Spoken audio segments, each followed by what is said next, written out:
원래는 ING뱅크나 넷뱅크 같은 뱅크들이 있었습니다. 하지만 이 뱅크들은 모두 쉽게 말해서 망했고요. 예, 이 부분들이 어떻게 됐는지를 보면 캐피탈원 금융지사로 매각이 되고 그래서 인터넷 뱅킹 사업부에 이제 소속되게 되었다고 합니다. 근데 이들이 보면 초반에는 설립 주체가 이제 ING이기 때문에 글로벌한 회사이기 때문에 워낙 자금력이 있었고요. 그리고 다국적 기업의 협력을 통해서 비용을 절감했습니다. 그래서 뭐 캐나다에서 했던 걸 가지고 그대로 미국으로 가지고 와서 미국의 은행법과 여러 가지 법과 규제에 따라서 일부만 커스터마이징하는 형태. 그렇기 때문에 초기에 투자 비용들이 굉장히 절약이 됐었던 부분들이 또한 성공한 요인들이었고요. 그리고 모기업의 브랜드를 활용한 부분들이 굉장히 성공했던 전략이었죠. 넷뱅크 마찬가지로 설립 초기에 자산 규모를 최소화했고 그리고 대부분 아웃소싱. 그래서 여신을 할 때도 여신은 심사 같은 것도 내부 직원이 하지 않고 아웃소싱을 주거나 이런 형태들 비용을 최소화하면서 최근 설립 1년 만에 순이익을 실현했었습니다. 하지만 이들이 예대 마진 이외에 어떤 수익 모델에 대한 부분을 실패했고 그리고 모델 개발이나 마케팅 비용에 이런 한계들이 있었습니다. 그리고 그래서 결국 이제 운영이 제대로 되지 않고 2007년도 정부에서 영업 정지를 당하는 그런 어려움을 겪게 되었는데요. 근데 결국은 ING나 넷뱅크처럼 초반에 인터넷 전문 은행에 정말 그 정점이라고 달렸을 텐데 어느 순간에 이제 이런 어려움들을 당하게 됩니다. 그래서 결국은 현재 미국에는 찰스 수업 뱅크와 그다음에 에일리 뱅크가 1, 2위를 달리고 있고요. 말씀드린 것처럼 이제 총산 자산 기준으로 이제 1위이고요. 온라인 증권사가 주도한 이런 뱅크입니다. 그리고 조건 없이 무료 체크 계좌 서비스가 가장 이제 특별한 점인데요. 아시겠지만 이제 미국은 체크를 굉장히 아직도 많이 사용을 합니다. 그래서 그냥 빈 종이 꺼내다가 이렇게 얼마 이렇게 써서 내는 이런 형태들을 체크를 사용하죠. 그렇기 때문에 그럴 때 이제 체크를 할 때 어떤 수수료나 이런 부분들이 정말 최소화되기 때문에 미국인들에게 굉장히 인기가 있는 것으로 보입니다. 또 에일리뱅크는 이제 GM 모터스가 처음에는 그 오토모티브 뱅크라는 이름으로 설립을 했다가 이제 사명을 변경한 거고요. GM과의 시너지가 있기 때문에 오토론이나 아니면은 자동차 딜러들이 드는 보험이나 그런 특징들을 자신들이 가지고 있는 특징들을 가지고 확장했던 것들이 굉장히 특별한 특이한 특징들이고요. 그 다음에 한 가지는 이게 인터넷 전문 은행이니까 당연히 온라인의 어떤 특징들을 잘 활용해야겠죠. 그래서 파이낸셜 서비스 소셜 미디어 2002에 1위로 뽑혔다고 하는데요. 고객 중심의 서비스 그리고 고객 충성도를 높이기 위해서 트위터나 페이스북 같은 그 온라인에서의 네트워킹을 굉장히 잘하고 그것들로부터 고객에게 서비스를 잘한 것으로 또한 손꼽히고 있다고 합니다. 이제 인터넷 전문 은행이라면 그들이 가진 그 채널의 특성들을 잘 활용해서 그것들이 결국은 수익으로 창출되는데 활용이 될 수 있다고 볼 수가 있습니다. 네, 그럼 이제 일본을 한번 살펴보겠습니다. 일본 또한 그 자산으로 보면은 8.5조엔 하면 얼마 되지 않죠. 전체 상업은행에 보시듯이 0.9% 미국계 3.3보다 굉장히 적은 숫자입니다. 하지만 전체적으로 연평균 32%로 매우 급속하게 성장을 하고 있다는 점과 미국과 동일하게 자산 규모에 비해서 예금 규모와 그리고 단기 순이익은 훨씬 더 높다는 점들을 본다면 인터넷 전문 은행이 일본에서 또한 할 만한 사업이라고 말할 수가 있겠습니다. 인터넷 전문 은행 또한 어떠한 주체가 주로 하고 있는가를 보면 통신과 금융의 만남이 주를 이루고 있고요. 나머지는 소니 콘소시움과 그리고 이제 유통사가 하나 있고 총 6개의 인터넷 전문 은행이 지금 현재 영업을 하고 있는 것으로 알고 있습니다. 전체 1등을 차지하고 있는 일본 최대 인터넷 전문인 SBI 수미준 넷뱅크는 SBI 홀딩스와 그리고 수미토모 미치 트러스트뱅크가 공동으로 설립한 은행과 통신이 만났다는 데 대해서 굉장히 큰 의미가 있다고 보여지고 우리나라 또한 이러한 형태의 전문 은행들이 아마 많이 이제 거론이 되고 있는 것으로 알고 있습니다. 그리고 2009년도부터 최근 5년간 예금 규모가 5배씩이나 증가하는 형태이고요. 그 무엇보다도 중요한 것은 여기서 주로 하는 서비스와 이런 상품들은 그 교차 상품과 같은 복합 상품들이 주로 그 서비스들로 팔리고 있다라는 부분들이 주목해야 될 점이라고 생각합니다. 그리고 이제 소니뱅크 또한 그 다음 2위를 달리고 있고요. 고객 라이프 스타일에 부합되는 자산 운영이나 그리고 관리 서비스 제공에 주력하고 있다는 것이 중요한 부분입니다. 결국 온라인 전문은행, 인터넷 전문은행이 되면서 고객의 1대1 전문 서비스가 결국 이 고객의 자산을 실질적으로 관리해 줄 수 있는 시스템이나 그런 프로그램들이 만들어지는 것도 굉장히 인터넷 전문 은행에서 할 수 있는 그런 메리트이기 때문에 그런 것들을 잘 활용하고 있는 것으로 보여지고, 또한 소니뱅크에서 가장 잘하고 있는 것은 수익을 창출하는 데 있어서 유가증권 투자에 주력하고 있다는 겁니다. 수익을 단지 예대마진 이외에 무엇을 할 것인가가 굉장히 중요한 이슈라고 볼 수가 있습니다. 네, 일본 전문은행은 제 다음 세션에서 아마 더 깊숙이 달아주실 것이니까 다음으로 넘어가고요. 그 밖에 이제 영국에 앞에 말씀드렸던 에그뱅크가 있고요. 에그뱅크 또한 설립 주체는 보험사였고요. 그리고 타겟 고객은 젊은 층들, 그리고 대출 상환이나 신용카드, 보험상품 판매 등의 비이자 수입의 비중이 높았다는 것이 가장 그 당시에 결국은 안 됐지만 성공했었던 이유였고, 또한 신용카드 이용 고객한테는 금융상품에 조금 더 많은 서비스와 메리트를 주는 것들로 굉장히 많은 고객들 유치했었던 것으로 보여지고, 신용카드는 한번 만들면 계속 사용하면 수수료가 오기 때문에 그런 수수료의 구조들이 은행을 유지할 수 있는 가장 근본적인 수익 구조가 만들어졌던 걸로 보여집니다. 그리고 이제 스웨덴의 대형 보험사인 스칸디아에서 만든 스칸디아 뱅크도 저비용의 구조를 유지하고 그다음 모회사의 인지도를 활용한 인터넷 전문은행의 성공 사례입니다. 그리고 앞에 말씀드렸던 텐센트 웨이중 은행은 중국 최초 인터넷 은행이고요. 그리고 중국 최대의 인터넷 기업인 텐센트와 그리고 나머지 이제 금융사와 여러 부동산이나 사실은 여기는 금융보다는 나머지 비금융사가 만든 어떻게 보면 정말 핀테크라고 우리나라에서 일컬어지는 그런 형태의 은행이 아닌가 싶습니다. 특히 이 은행들은 그 소액대출 서비스를 지원을 하고 있고요. 중소기업이나 영세상인들에 대한 대출을 활성화시키는 정책을 사용하고 있고, 무엇보다도 모바일을 활용해서 대출을 활성화할 그런 전망들을 가지고 있습니다. 그래서 앞에 말씀드린 미국과 유럽 그리고 일본 등의 인터넷 전문 은행 특징들을 제가 한 장에 한번 정리를 해봤습니다.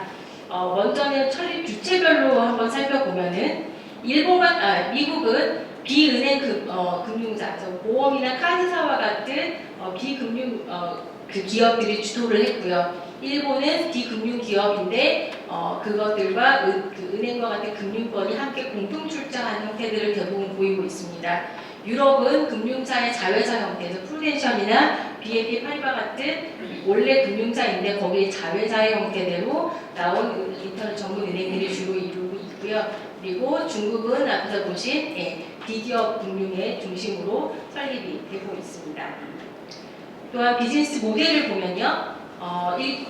미국 같은 경우는 주택담보대출을 중심으로 해서 주택담보대출은 결국은 주택이 있는 사람이고 그 주택이 있는 사람이 돈이 좀 있겠죠. 그래서 좀 중산층이나 그리고 전문직들을 타겟으로 해서 보통 업무들을 그 모델을 만들었고요. 일본 같은 경우는 타 금융사와 제휴를 통해서 대부분 확탁회사니까 훨씬 그런 제휴들이 더 용이하겠죠. 그래서 이러한 타 금융사들의 제휴를 통해서 교차 판매 상품들을 만들거나 그리고 자산관리나 온라인 지급결제에 특화된 상품 서비스들을 주로 제공하는 인터넷 전문은행이 지금 6개를 차지하고 있고요.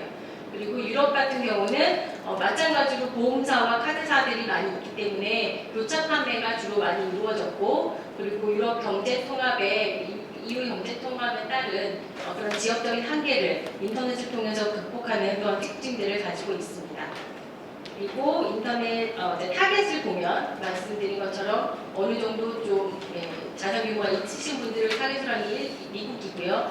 그 다음에 일본 또한 마찬가지입니다. 왜냐하면 미국과 일본 다 주택담보대출이 기본적인 가장 서비스였기 때문에 그리고 유럽 같은 경우는 또 유럽이 생각보다 인터넷의 활용도와 인터넷 사용하는 그 퍼센트가 굉장히 높다고 합니다. 그런 것들을 활용한 유럽에서의 그 타겟 고객들이 있고요. 중국은 중소기업과 영세 상인들을 타겟으로 해서 영업을 시작하려고 합니다.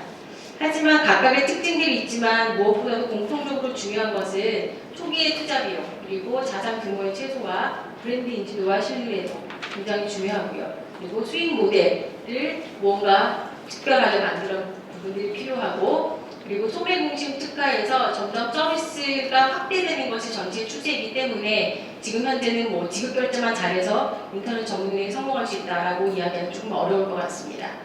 그리고 투자 상담 서비스나 채널들이 굉장히 다양해져서 인터넷 옴니뱅크에서 인터넷 프라이머리 뱅크로 바뀌는 그런 추세들이 있으면 그러면 우리한테 맞는 어떤 서비스 채널은 무엇일까 또 생각해볼 필요가 있을 것 같습니다. 그리고 최근 모바일을 중심으로 가고 있기 때문에 인터넷이 아니라 또한 모바일. 근데 사실 지금 현재 우리의 모바일 뱅킹은 인터넷이 없으면 국민인증서를 받을 수도 없고 뭔가 이제 항상은 아니지만 완전 독립돼서 모바일 뱅킹을 할 수는 없는 상황이기 때문에 그러한 부분들이 보안과 여러 가지 문제가 해결이 된다면 훨씬 더 자유롭게 모바일을 활용할 수 있는 뱅킹이 또 필요할 것이라고 생각됩니다. 자, 그렇다면 우리나라 2015년 지금 현재 우리는 어떠한 인터넷 정보 운행을 해야 될까요? 2001년도에 첫 번째 시도가 아시듯이 다 있었습니다. 대기업이나 벤처의 한 20개의 회사 정도가 모인 컨소시엄으로 해서 V뱅크라는 그 인터넷 전문은행이 열심히 만들려고 꿈틀대다가 시작도 못하고 외국계 자금 유치가 실패하거나 아니면은 정부의 위헌적인 태도, 큰 은행의 부행장님께서 은행들이 힘을 그때 많이 썼다고도 하시더라고요. 그런 모든 것들이 결국 설립을 방해를 했고요. 시작하지 못한 채 무산되었습니다. 그리고 2008년도에는 금융위원회에서 위원회가 주도해서 은행법을 개정하자, 인터넷 전문은행을 만들 수 있게 해보자라고 했으나 마찬가지로 인터넷 전문은행 범위도 결정하고 자본금 1,000억에 대한 부분들도 어떻게 해보자라고 했으나 은행 산업 부실의 가능성과 수익 모델 취약성 그리고 과다 경쟁을 우려해서 아예 그 개정안이 삭제되는 형태대로 지금까지 2014년, 15년 지금까지 왔습니다. 2014년도 11월이죠. 11월에 이제 금융위원회에서 이제는 해야 될 때이다라고 이제 다시 이 인터넷 전문 은행이 구상되기 시작했고요. 또한 이제 우리 은행이 성장성과 수익성이 둔화되고 있고 이제 모바일을 활용한 무언가의 중요성들이 나오면서 인터넷 전문 은행에 대한 관심이 높아지고 있습니다. 그래서 인터넷 전문 은행을 해야 될 때가 됐다. 기업은행, 우리은행 등에서 인터넷 전문은행 설립을 위해서 본격적으로 뭔가를 하겠다라고 다들 말씀을 하고 계시고요. 아마 그 이야기들은 오늘 뒤에 세션에서 계속 있으실 것 같아요. 그렇다면 이제 제가 마무리를 하면서 우리나라 인터넷 전문 은행이 이렇게 앞에서 20년 동안 있었던 이러한 성공과 실패, 사실 실패에 대한 내용들이 훨씬 더 많습니다. 그렇다면 이 실패를 우리나라는 20년을 지금 훌쩍 뛰어넘어서 가야 할 텐데 어떻게 해야 될까를 한번 생각을 해보고 마무리를 하고자 합니다. 첫 번째, 우리나라 인터넷 전문 은행 성공을 하기 위해서는 기존 은행의 차별 중복 문제를 해결해야 합니다. 우리나라 전 국민의 83.6%가 인터넷을 사용한다고 합니다. 재미있는 건 이 통계가 만 3세 이상부터 카운트했다는 거예요. 우리 아이들이 거의 이제 네이티브 인터넷 세대이죠. 그래서 이들이 인터넷을 모두 다 사용을 합니다. 인터넷 뱅킹의 이용자 수는 1억 명이 넘었고요. 그리고 모바일 뱅킹을 이용하는 숫자는 매해 20-30%씩 증가를 하고 있습니다. 그런데 우리가 여기 계신 분 아마 모두가 인터넷 뱅킹을 사용하실 거예요. 근데 대부분 거기서 하는 게 밥 먹었는데 앱방 하느라 뭐 이체해 주시고 그리고 월급 들었는지 조회해 보시고 이 정도 아니시겠어요? 대부분 90%가 다 그러한 조회 서비스와 이체 서비스이고요. 거기서 수익을 창출하지 거의 못하고 있죠. 그렇다면 이러하게 우리한테 다가온 인터넷 뱅킹인데 이러한 인터넷 뱅킹과 비슷한 형태의 채널로 인터넷 전문 은행을 가져왔을 때 어떠한 수익으로 다가갈 수 있을까? 인터넷을 많이 사용하는 이제 우리나라 IT 강국인데요. 이 IT 강국에서 이것이 해가 될지 또한 독이 될지 또한 생각해보고 컨셉을 잡아가야 할 것으로 생각합니다. 두 번째는 은행 관련 규제 개선입니다. 이거는 뭐 제가 드릴 말씀 거의 없는 것 같고요. 제가 오늘 아침에 새롭게 들은 얘기가 인터넷 전문은행 관련된 이 규제가 42개래요. 그 리스트를 다 알고 싶다라고 누가 그러시는데 그 어떻게 어디서 찾을지 모르겠어요. 너무 많고요. 하지만 이것들을 우리가 어떻게 돼야 된다는 이야기할 것이 아니라 결국은 이 인터넷 전문은행, 뭐 미국 3.3% 차지하는 은행을 만들겠다고 현지는 프리를 흔들 수는 없기 때문에 결국은 특정 서비스를 위한 선택적인 개선이 6월까지 이루어질 것이라고 생각을 하고 우리는 그 규제 안에서 어떻게 우리 서비스를 그 틈새를 뚫고 만들어야 될지를 생각해야 될 것 같습니다. 세 번째는 제가 가장 중요하게 생각하는 한국 금융시장 및 고객 특성의 분석들이 너무나도 필요합니다. 부담 없는 수수료, 미국의 4분의 1입니다. 우리나라 수수료 무서워서 은행 못 가지 않습니다. 그렇기 때문에 수수료가 싸고 이런 것들로 고객을 유치할 수 없고요. 그렇다면 우리나라 한국 금융시장의 특징을 노출하고 선진사례 비교 분석이 너무나도 필요할 것이라고 생각합니다. 여기 보시는 많은 회사들 딱 보면 어떤 특징들이 있는지 아시겠죠? 세계적으로 MBA 코스에 가면은 성공 사례로 항상 석세스 스토리라고 불리우는 월마트, 우리나라에서 문 닫고 접고 나갔고요. 카르푸 마찬가지입니다. HSBC 마찬가지, 시티뱅크도 점점점 줄어들고 있습니다. 이러한 부분들을 봤을 때 우리나라 시장에는 무언가 특이한 점이 있습니다. 그렇다면 그것이 무엇인지 결국은 커스터머를 알아야 합니다. 커스터머 익스피리언스, CX, 유저 익스피리언스에서 이제 CX의 이야기들이 많이 나오는데요. 커스터머 익스피리언스에 대한 탐구들을 반드시 하셔야 하고 그것들이 녹아져 있는 서비스들을 온라인으로 만들었을 때 결국 유저 인터페이스, 유저 익스피리언스를 고민하신 그러한 쉽고 재밌고 빠르게 라는 그러한 인터넷 전문은행이 반드시 그래야지 성공할 수 있는 인터넷 전문은행을 만들 수 있을 거라고 생각합니다. CX와 UX가 고객 관점에서 성공 관점이었다면 비즈니스 모델 차원에서는 데이터 분석 기반의 업무 혁신이 반드시 필요합니다. 우리나라 빅데이터 분석의 시장이 아직도 꿈틀대고 아직까지 치고 올라가지 못하는 그 이유가 무엇일까요? 아직까지 분석이 도깨비 방망이인 것처럼 뭐 딱 엔터 치면은 뭔가 답이 탁 나오는 무언가로 알고 계십니다. 보시면 아까 그 ING뱅크를 매각했던 그 캐피탈원에서 고객 소비 데이터를 분석하고 있고 그 다음에 스웨덴 은행에서 고객 구매 소비 패턴 데이터 분석하고요. 그 다음에 그 산탄데르라는 또한 스웨덴 은행에서 자산관리 서비스를 위해서 포트폴리오를 제안하면서 고객의 자산들을 관리하는 모습들을 보여줍니다. 모두 다 데이터 기반이고요. 그 데이터 분석들을 통해서 고객에게 서비스하는 서비스와 그 다음에 가장 중요한 거는 운영을 하는 인터넷 전문 은행을 운영하는데 운영의 분석이 내재화됩니다. 그리고 분석 역량을 또한 그래서 우리는 강화해야 하고요. 그리고 그것을 통해 분석을 잘하기 위해서는 분석을 시각화하는 부분들이 가장 중요한 요소들일 것입니다. 그래서 분석에 대한 부분들이 이제는 뭐 빅데이터 분석해도 아무것도 아니야 라고 하시지만 실질적으로 우리나라 기본적으로 신용평가를 해서 대출을 받을 수 없는 사람들에게 대출을 또 다른 지표를 만들어서 빅데이터 분석을 통해서 대출을 할 수 있는 지표를 만들어서 대출을 해준 그런 사례들이 외국에는 굉장히 많이 있고요. 오히려 리스크는 줄고 그리고 수익률을 높이는 사례들이 많이 생겨나고 있습니다. 이러한 무엇을 분석해야 될지 우리가 인터넷 전문인을 생각하면서 또한 생각해야 될 점입니다. 그리고 마지막으로는 이제 앞에 계속 말씀드렸던 수익 창출이 가능한 차별화된 서비스를 발굴하셔야 합니다. 앞에서 보셨듯이 은행과 보험이 만나든 은행과 카드가 만나든 자동차와 은행이 만나든 굉장히 다양한 설립 주체들이 우리의 역사 속에서 있습니다. 그렇다면 우리나라는 어떠한 그 융합이 이루어져야 인터넷 전문 은행이 성공할 수 있을까요? 그것에 대한 답은 없겠지만 확실한 것은 고객을 많이 확보하고 있는 그 어딘가와 하는 것이 우선은 가장 접근성은 굉장히 좋다라고 생각이 되어집니다. 저희 회사에서 이제 주최했었던 세미나에서 그 미래에셋 전문님께서 말씀하셨습니다. 핀테크가 금융과 IT 융합이지만 사전적인 정의는 없다. 비즈니스를 어떤 관점에서 보느냐에 따라 다르고요.